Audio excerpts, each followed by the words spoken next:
사람이 세상을 살아가는 거 보면요, 어찌 보면 같은 모양으로 태어나고 같은 모양으로 살다가 똑같은 모양으로 죽는 것 같지요? 그렇지 않습니다. 어떻게 보면 다 똑같은 모양으로 이렇게 삶을 살아가는 것 같지만 실상은 질적으로 전혀 다른 삶의 방식을 따라 살게 되는 것입니다. 저마다 100이면 100 다 달라요.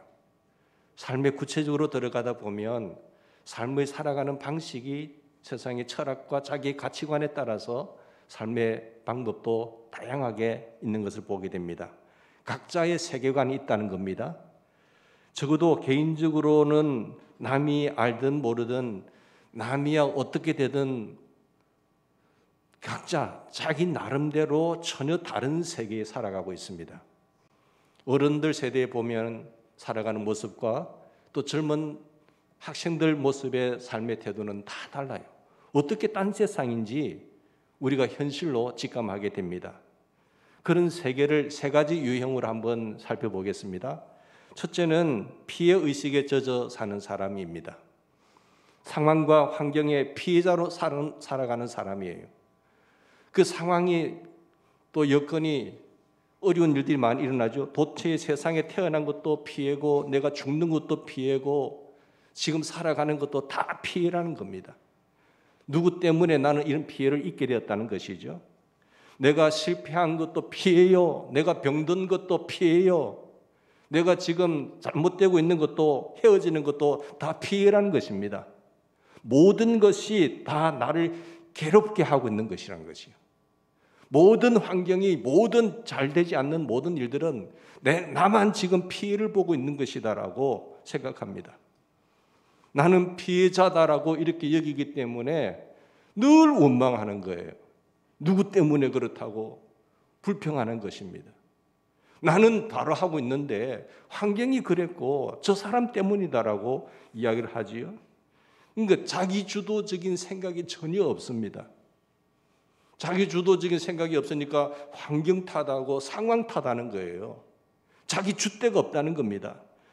상황에 오직 반응자로서 살아갑니다. 상황대로 끌려갑니다. 그래서 늘 불평이에요. 뿐만 아니라 책임은 언제나 남에게 돌립니다. 나는 바른 길을 가고 있는데 길이 삐뚤어졌다고, 저기에 장애물이 있어서 그렇다고 불평과 불만, 원망으로 그렇게 평생을 삽니다. 그렇다고 한다면 도대체 내 생은 어디 있단 말입니까? 나만의 독특한 생이 있는데도 불구하고 모두가 상황과 환경 탓으로 돌리게 되면 나는 어떤 생을 살아간다는 말씀입니까? 그 피해의식에 젖어 사는 사람이 있습니다. 그런가 하면 항상 두 번째는 수련의 자세로 살아가는 사람이 있습니다. 배우는 자세로 사는 사람입니다. 모든 경우에 다 배웁니다.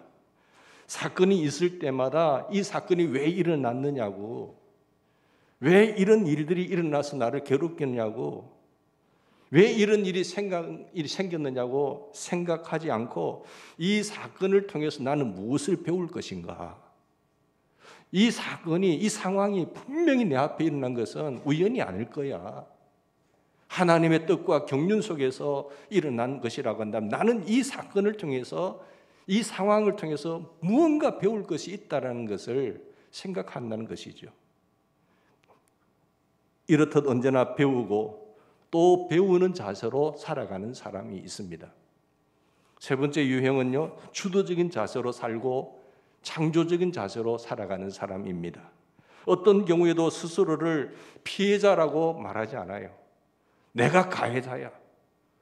내가 잘못해서 그런 거야. 절대로 피해자라고 생각하지 않습니다. 모두가 다 나는 피해자라고 말하는 그때도 그래, 내가 그랬지. 내가 가해자야. 남 때문에 내가 불행해진다고 생각하는 것이 아니라 나로 인해서 남이 불행해진다고 생각하며 살아가는 사람이 주도적인 인생을 사는 사람이요, 창조적 인간이라는 것입니다. 내 책임은 당연히 내가 질 뿐만 아니라 남의 책임까지도 내가 집니다. 그게 주도적인 것이죠. 뭐 있으면은 누구 탓하고 누구 불평하고 누구 원망하고 그 환경이 내가 어쩔 수 없이 그렇게 됐다라고 핑계하는 이런 상황 속에서 그래, 네 잘못이지 뭐. 내가 부족해서 그렇다라고 그렇게 주도적 인생을 살아가는 것입니다. 여러분, 이런 유형의 사람들을 볼 때에 오늘 본문 말씀에 사도 바울이 나옵니다. 사도 바울은 스스로 인생의 우등생이라고 자부한 사람이에요. 나는 모범생이다. 나는 달관자요. 나는 모든 일에 도통한 사람이다라고 했습니다.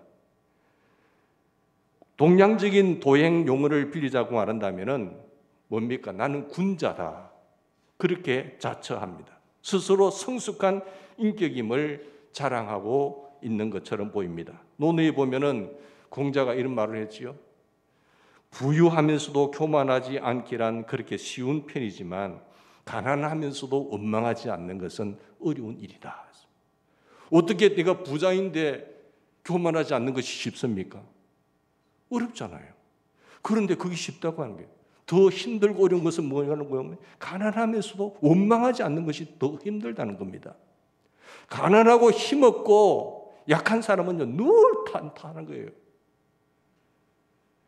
내가 내 입에서 원망이 튀어나오고 불평이 튀어나오고 이런 것은요, 내가 약하다는 증거예요.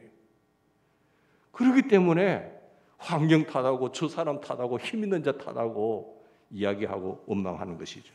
그래서 논의 공자는 이런 말한 것처럼 그런가 하면 가난할 때는 진짜 남을 원망하기 쉽지 않습니다. 실패할 때는 남을 원망하기 쉽습니다.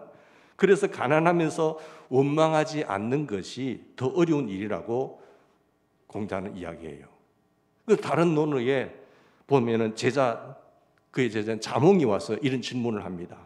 선생님, 가난하면서도 아첨하지 않고 내가 부유하면서도 교만하지 않다면 어떨까요? 여러분, 그럴 수 있습니까? 공자의 대답이 뭔가 하면 그렇지만 가난하면서도 즐길 줄 알고 부하면서도 예를 갖출 수 있는 사람이 더 멋진 사람이다 라고 했어요.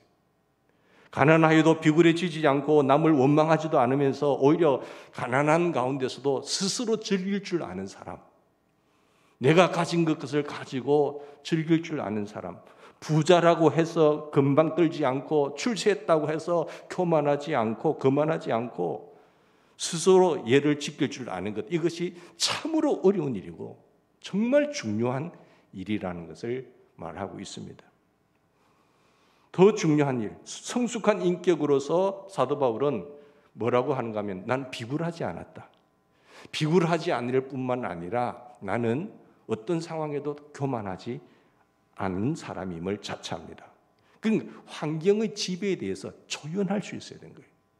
환경은 저마다 다 달라요. 그러나 거기에 반응하는 사람의 태도와 양식과 자세를 보면은 그 사람의 인격이 어느 정도인가는 우리가 알 수 있죠.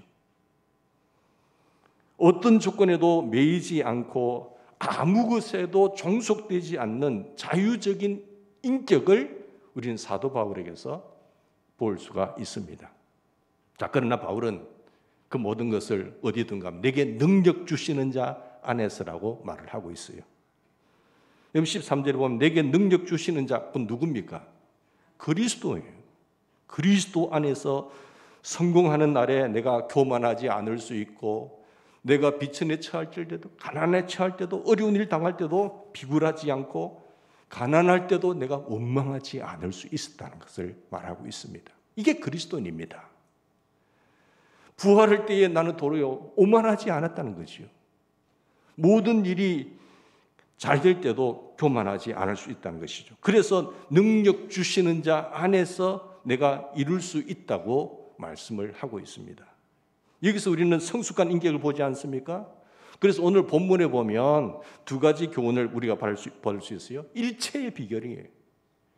그리고 나는 모든 것에서 자족하기를 배웠다고 했어요. 이미 과거형입니다. 이미 나는 다 배웠다고. 나는 자족하는 비결을 다 배웠다고. 그러니까 내가 모든 것을 할 수 있다는 비밀은 이미 과거에 이 모든 것을 일체의 비결을 배웠기 때문에 다 할 수 있다는 거예요. 그게 어디 있어요? 그리스도 안에 있어요. 자족하는 지혜를 터득하고 일체를 비결을 배우는 것, 이것이 신앙인의 인격입니다. 그리스도의 인격이에요. 주님이 원하시는 것은 성령의 열매를 원하시죠. 그 성령의 열매는 다 우리 주님의 인격을 이야기하고 있습니다.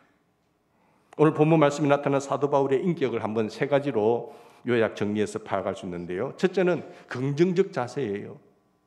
두 번째는 낙관적인 자세입니다.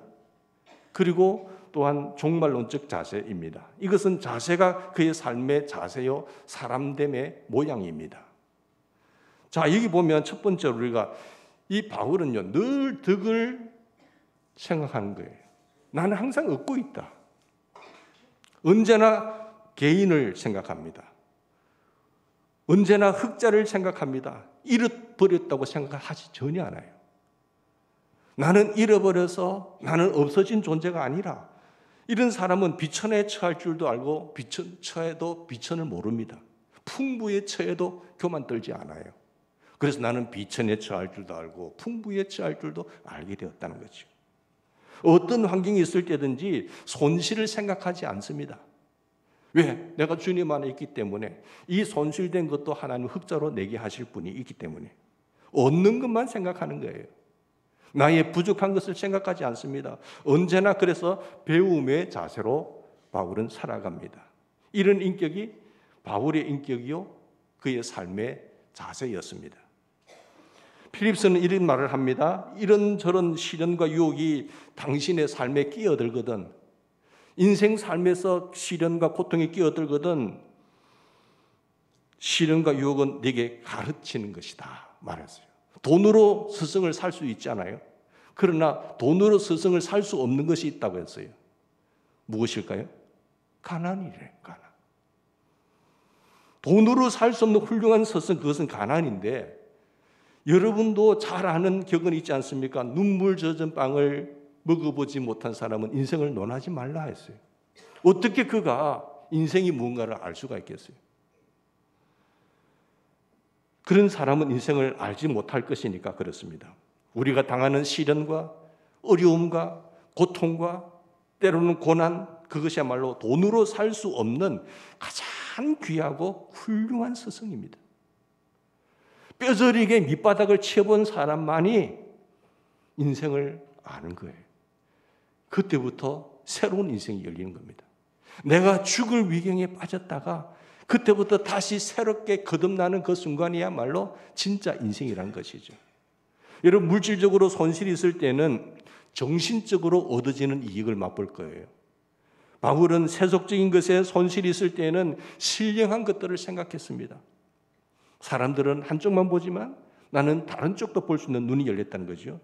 고통이 있을 때에는 거룩한 인격을 생각할 줄 아는 사람, 핍박이 있을 때에 참 믿음을 지니고 환난이 닥쳐왔을 때 영원한 참 소망을 깨달은 사람. 그래서 그는 항상 믿음을 얻고 항상 지혜를 얻고 높은 인격을 얻었다라고 말하고 있습니다. 언제나 더 큰 것을 얻었다고 생각했지 부정적인 생각은 하지 않았습니다. 언제나 소득이 있다고 했지 손실은 생각하지 않았습니다. 이게 뭘까요? 바로 이득을 생각하는 자세. 이것이 사도 바울의 인격입니다. 여러분, 조금만 뒤에 한번 깊이 생각해 보면 다 얻어지는 거예요. 실패를 통해서도 성공을 통해서도 내게 이만큼 더 주어졌구나 생각하는 것이죠. 여러분, 무엇을 잃어버렸습니까? 잃어버린 것에 정신없이 빠져서 인생마저 잃어버리지는 마시기를 바랍니다. 다시 한번 깊이 생각해 보십시다. 허상을 잃고 진실을 얻었습니다. 명예를 잃고 도리어 겸손을 얻었습니다. 모처럼 진실한 사람, 진짜 사람이 한번 되어보는 것이죠. 이런 것 같았지만 다른 것을 얻었잖아요.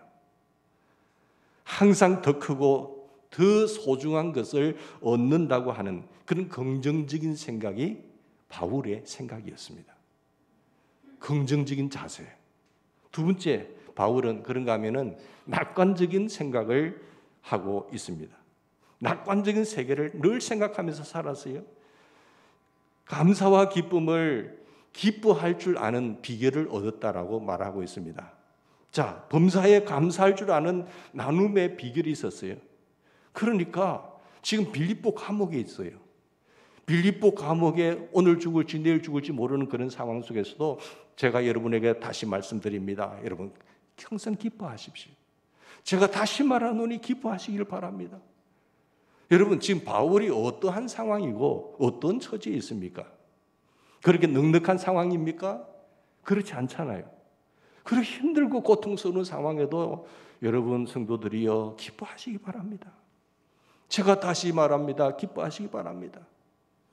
왜 빌립보 감옥에서 죽을 지경이 되어도 찬송을 합니까?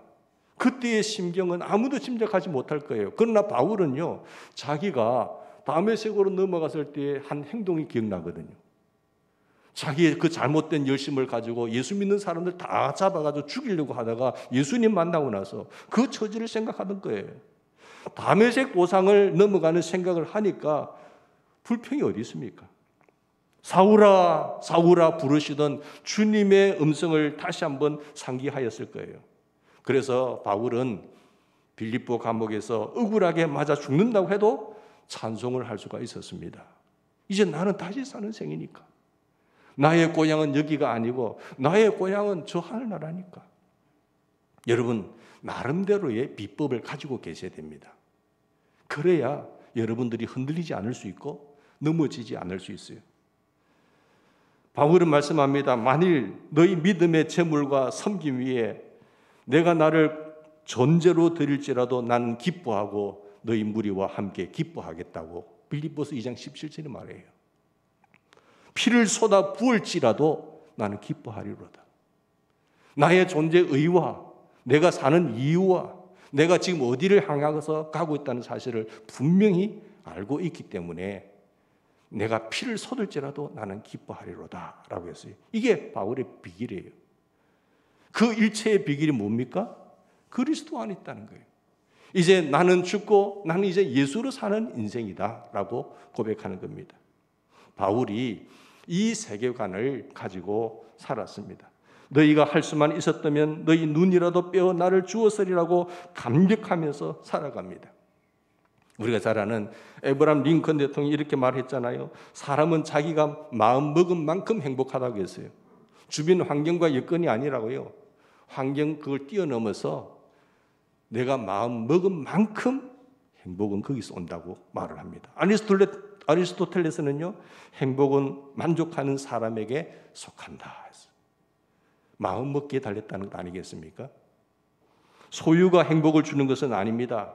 만족할 줄 아는 사람에게만 행복이 있다라고 말씀을 하고 있죠. 이게 바울의 비결입니다. 그렇습니다. 우리가 힘들게 모든 환경을 겪은 사람들은요, 특히 6.25를 겪은 사람들, 여러분 지금이 얼마나 더 좋은 세상인지 아시죠? 어르신들 보면 그 고통과 눈물과 아픔을 견뎌본 사람은 지금 상황이 얼마나 감사한지를 아실 거예요. 편안하게 우리가 잠을 자지 못하는 한 분이 늘 새벽을 깨우는 사람에게 말을 하면 어떻게 그런 새벽에 제단을 쌓을 수 있습니까? 내가 지금 이북에서 왔는데 어머니하고 헤어졌지만은 지금 이 시간도 어머니는 나를 위해서 기도하고 계실 텐데 내가 어떻게 마음 편안하게 잠을 잘 수 있느냐 말이에요. 같은 시간에 하나님 앞에 나가서 기도하는 거라고 다짐하다 보니까 내가 늘 새벽을 깨울 수 있었다고 고백하는 거예요. 사랑하는 여러분, 같이 동참하는 겁니다. 어머니가 나를 위해서 평생을 기도하는데 그것도 이북에서 내가 어떻게 이 편안한 세상에서 그 시간에 잠을 잘 수 있느냐 말이에요. 사람은 누구에게나 그 나름의 종류는 다를지언정 이 같은 비밀이 있을 것이라고 생각합니다. 그 힘이에요. 나름대로의 비법이라는 것이죠. 그 비법과 그 힘이 있기 때문에 자기를 지탱해 나가고 그 사람의 몸을 움직여 나가는 것입니다. 모름지기, 항상 감사할 줄 알고 항상 기뻐할 줄 알고 범사에 감사할 줄 아는 자기 비법이 있어야 될 줄 압니다. 세상 사람들이 쫓아다니는 그런 것에 의해서 기뻐하고 감사하는 인생이 아니라 정말 주님 안에서 내 나름대로의 그런 비법이 있기를 바랍니다. 찾아보면 누구나 어떤 형태로든지 비법은 있는 법이죠. 좀 더 신학적으로 말씀드리면 맨 밑바닥까지 자기를 비하시키고 사는 사람은 어떠한 굴욕을 당해도 억울할 것이 없습니다. 왜? 내가 맨 밑바닥까지 내려갔으니까. 내가 조금 있다고 생각하기 때문에 조금 이렇게 얕보면은 야단이잖아요. 내 밑바닥인데, 내가 맨 밑바닥에 있는데 무슨 말을 하더라도 나는 다 소화시킬 수 있다는 거죠. 나는 죄인이야. 죄인인데 죄인이라고 말하는 게 무슨 말이에요? 그죠? 나는 죄인이 아니고 의인이라고 생각하기 때문에 조금 낮은 비하적인 말을 하면은 바락 일어나는 거예요. 사랑하는 여러분, 맨 밑바닥까지 떨어진 상태로 그렇게 비하된 상태로 살아간 사람이라면은 어떠한 일을 당해도 억울한 일을 당해도 분할 것도 없고요. 원망할 것도 없어요. 이것이 진정으로 행복할 수 있는 비결입니다. 여러분은 자기를 어떻게 평가하고 계세요? 내가 어느 정도라고 생각하고 계세요? 자기가 정한 수준만큼 조금만이라도 부족한 말을 들으면은요, 화가 나게 되고 신경질 나게 되고 그렇잖아요. 여러분, 환경과 여건을 초월할 수 있는 비법을 가질 수 있으면 좋겠습니다. 남이 나를 어떻게 평가하느냐보다도 스스로 그보다 더 낮고 더 천하게 나를 평가해 보십시오. 그렇다고 한다면은 이제 남들이 나를 죄인이라고 하는데도 이상할 것이 없고, 죄인이고 보고 죄인 보고 죄인이라고 하는데 나쁜 사람 보고 나쁘다고 하는데 뭐 화낼 것이 있겠습니까? 그래, 나 나쁜 사람이야. 나 죄인이야. 나에게 돌 던져라는 거예요. 여러분, 내가 나를 어떻게 평가하느냐가 굉장히 중요합니다. 내가 나를 평가하는 그 자리에 모든 것을 바라보고 나가면은 모든 것을 이길 수 있는 능력이 있다는 것이죠. 바울은 뭐라고 말합니까? 나는 죄인이다. 죄인 중에 나는 우두머리다. 괴수라고 했어요. 죄인이고 죄인 중에 괴수라고 말하는데 저 사람 죄인이야라고. 그래, 나 죄인이야. 또 뭐라고 말하지요? 나는 만삭되지 못하여 난 사람이다. 나는 참 그런 어떤 부족한 사람이다라는 거예요.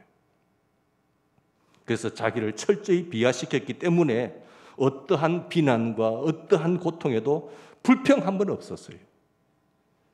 불평하고 원망한다는 그 자체가 그만큼 교만하다는 거죠. 나 이만큼 사람 됐는데 나를 그렇게 말해? 그 말 아니겠습니까? 바울은 자기를 비하시켰기 때문에, 이 비결을 갖고 있기 때문에 불평 한 번 하지 않고 어떠한 모든 일에 감사하고 기결을 합니다. 좀 더 나아가서 바울은 종말론적 세계관을 가지고 있었습니다. 끝까지 선을 생각합니다. 모든 것이 하나님의 손에 있다. 하나님의 능력에 있고 하나님의 지혜에 있고 모든 것이 하나님의 경륜에 있다라는 것입니다. 선한 자도 악한 자도 순경도 또한 역경도 핍박도 환난도 순교도 다 하나님의 사랑의 손에 있다고 믿었습니다. 그래서 모든 것이 합력하여 선을 이루느니라 했어요. 이만한 믿음을 가지고 있으면요, 누가 뭐라고 해도 누구를 넘어뜨릴 수 있겠어요? 넘어지겠습니까? 그러므로 그에게는 불행이 존재하지 않았습니다. 왜? 하나님이 결국은 선으로 이루시기 때문에. 우리 아버지는 결국 나에게 더 좋은 것으로 채우시기 때문에. 끝에 가서 어떻게 됐어요? 해피엔드예요. 그리고 나는 내 인생은 해피엔드로 끝날 것이고 하나님께는 영광이 될 것입니다. 그 영광에 내가 참여할 것이고 생명의 면류관은 내 것이다라고 믿고 있었습니다. 그래서 일체의 비결을 터득한 사람이잖아요. 어떤 환경에도 관계치 않습니다. 무슨 문제가 있어도 상관이 없었습니다. 지위의 높고 낮음도 상관이 없었습니다. 부하냐 가난하냐도 그에게 상관이 없었습니다. 오직 의연하게 하나님의 사람으로 살아가고 있는 것입니다. 그게 축복이에요. 여러분, 환경에 치우치지 마십시다. 환경에 좌우되지도 마십시다. 세상이 변하는 것에 등달아 맞물려 돌아가지도 마십시다. 나의 중심을 잡고 그리스도 안에서 세상을 바라보고 합력하여 선을 이루신 그 하나님을 믿고 살아가는 참된 승리자가 되기를 바랍니다. 내가 이대로 살다가 순교도 할 수 있어요. 그러나 성숙한 인격을 가졌으므로 결코 유약해지지는 않습니다. 늘 자유하였습니다. 흔들리지도 않았습니다. 우리는 급변하는 시대를 살고 있는데 그러나 늘 이 상황 속에서도 감사하고 찬양으로 승리하는 초연하게 초월해서 살아가는 인생의 승리자가 되기를 주의 이름으로 축원합니다. 같이 기도하십시다.